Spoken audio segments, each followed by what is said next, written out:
Hello everyone, I am Manali Reshamwala, Assistant Professor from LG Institute of Physiotherapy.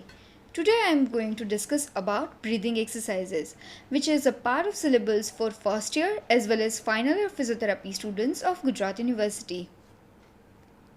The goals of breathing exercise are to improve ventilation, prevent post-operative pulmonary complications, improve strength, endurance and coordination of muscles of ventilation, maintain and improve chest and thoracic spine mobility, correct inefficient and abnormal breathing patterns and decrease work of breathing, teach the patient how to deal with episodes of dyspnea, and lastly, improve patient's overall functional capacity.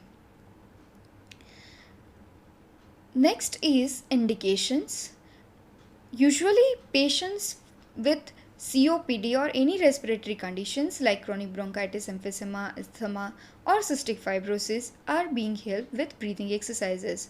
For patients with high spinal cord lesion and for patients who have undergone thoracic or abdominal surgery are at high risk of acute pulmonary complications, as well as for the patient who are bedridden for extended period of time.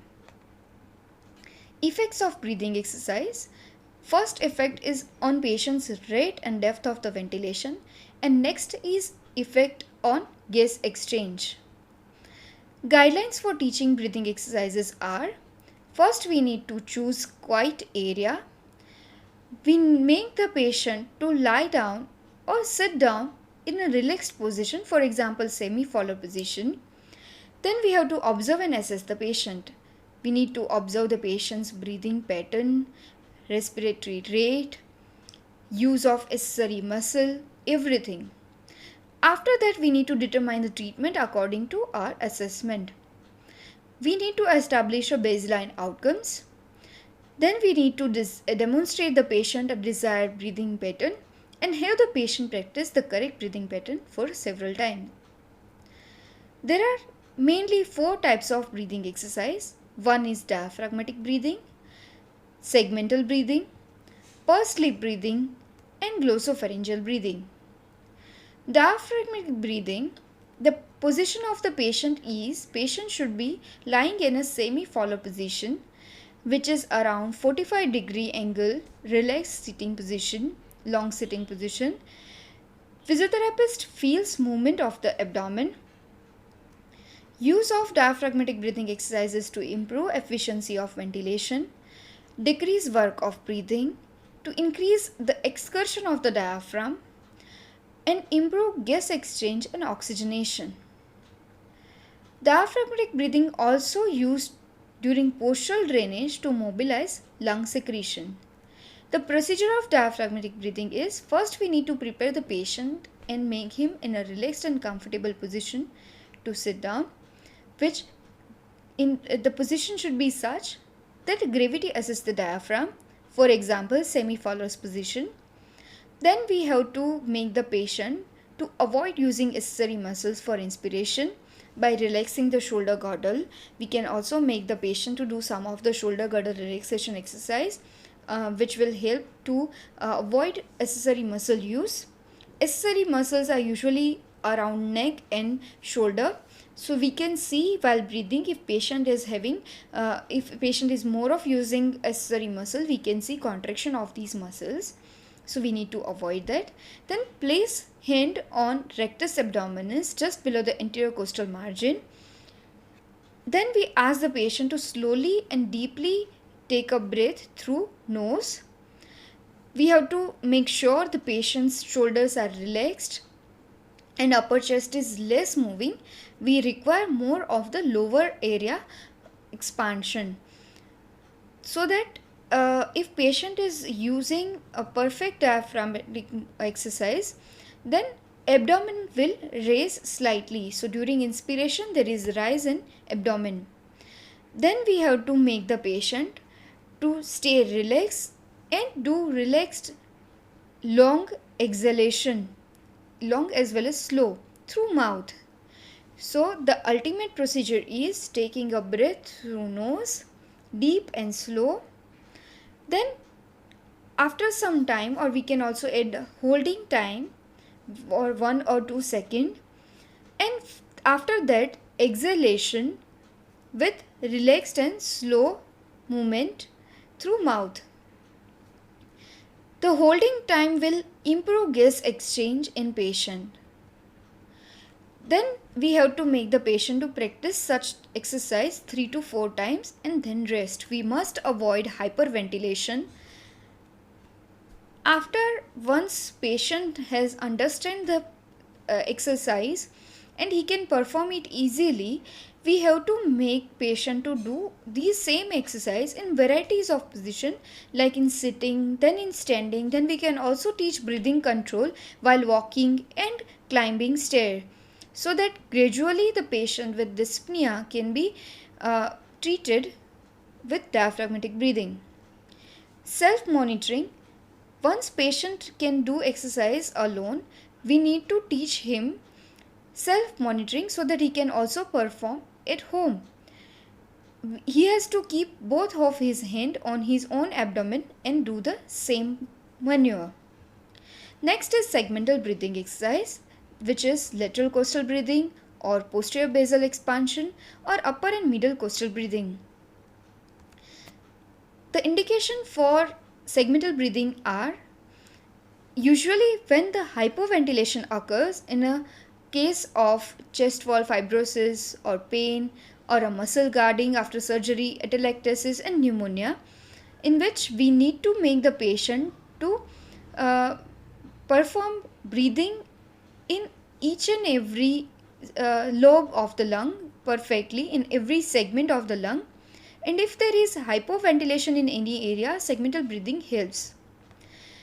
First we'll see lateral costal expansion. Sometimes it is also known as lateral basal expansion, performed unilaterally or bilaterally. We'll see today a bilateral technique. It is performed for patient with chronic bronchitis, emphysema or asthma, where stiffness of lower rib cage is usually seen. We have to make the patient lie down in hook lying position, that is a crook lying position. Later we can also progress it in sitting position. We need to place hands along the lateral aspect of the lower ribs to direct the patient's attention to the area where movement should be happening. Then we have to ask the patient to breathe out slowly. By that we will be feeling the movement of rib cage is downward and inward. As the patient breathes out through mouth, place pressure into the ribs with palms of your hand. Then we have to, just prior to inspiration, we have to give a quick downward and inward stretch to the chest. That stretch will facilitate contraction of external intercostal muscles, which are primary inspiratory muscles.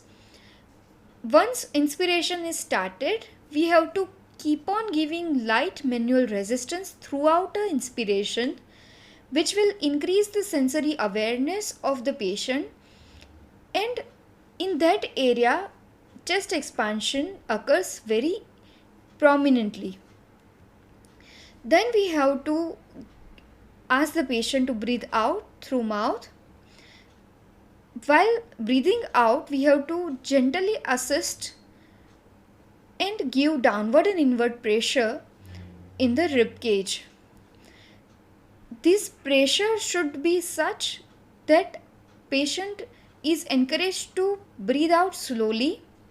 If it is very forceful, then patient may breathe out very forcefully.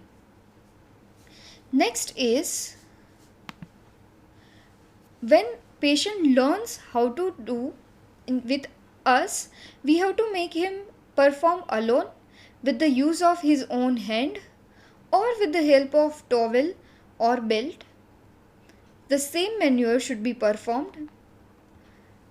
The second is posterior basal expansion, and the position of patient is forward lean position with a pillow below the head, and shoulders should be relaxed. Indication for it is in any post-surgical patient who have confined to bed for a longer period of time, because in such cases posterior basal segments gets accumulated with secretions, and to remove it we require posterior basal expansion exercises. The procedure is the same as that for the lateral expansion exercise, but we have to place hands on posterior aspect of the lower ribs. Next is pursed lip breathing.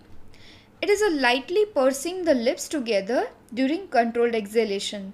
This kind of breathing is usually seen in COPD patients to avoid episodes of dyspnea, as it has been said that during pursed lip breathing there is back pressure to the airway, positive back pressure, so it relieves dyspnea. It also decreases respiratory rate and work of breathing, increases tidal volume, and improve exercise tolerance. The procedure is we have to make the patient assume a comfortable position, whichever sitting or crook lying, and relax as much as possible. Then we have to make the patient to breathe in slowly and deeply through nose, and then breathe out gently through lightly pursed lips. We have to explain the patient that expiration must be relaxed and contraction of the abdominals should be avoided, which can be palpated by keeping a hand on abdomen. We have to avoid any kind of forceful expiration. We require very gentle expiration. We can also make counts so that patient can get to know, like for inspiration 1 2, so for 2 counts he has to do inspiration. We can add on the holding for 1 or 2 seconds, and then expiration like 1 2 3 4, so it will be easier biofeedback for patient to perform breathing, pursed lip breathing.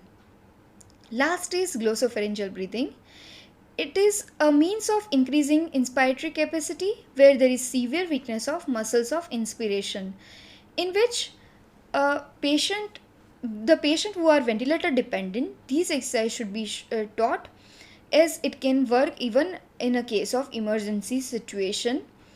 It also helps to improve force of cough as it increases the volume of voice and air. The procedure is patient have to gulp the air for especially 6 to 10 gulps in a series. Then we have to keep the air in the mouth. Then ask the patient to close the mouth, and with the help of tongue we have to push the air back in the pharynx.